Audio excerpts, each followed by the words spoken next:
আজকে মুসলমানের দাওয়াত খেতে এসেছি। তো আমাদের এখানে খাওয়া দাওয়া হচ্ছে, আমরা সেকেন্ডে বসছিলাম। তো খাওয়া দাওয়া হচ্ছে, তার জন্য আমরা বসে পড়লাম তাড়াতাড়ি। আমাদের প্লেট দেওয়া হচ্ছে এবং গ্লাস দেওয়া হচ্ছে। তারপর আমাদের এক এক করে সবাইকে খাওয়া দাওয়া হবে। তো আমার প্লেটটা কখন আসবে অপেক্ষা করছি, এখন আমার প্লেট আসেনি। এদিকে পোলাপানরা হাই হাই দিচ্ছে, তোমরাও হাই দিয়ে দাও। আমার প্লেট এসে পড়েছে, এখন আমি প্লেটটা ভালো করে ধুয়ে নিচ্ছি, ময়লা জানি না থাকে।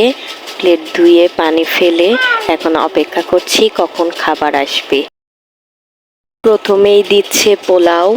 আমি পোলাও খেতে অনেক পছন্দ করি, তাই একটু বেশি পরিমাণেই নিলাম। তারপর পোলাও নিয়ে এখন অপেক্ষা করছি কখন আমাদের বাকি তরকারিগুলো আসবে। এদিকে সবাইকে দেওয়া হচ্ছে, কিন্তু আমার দিকে আসছেই না।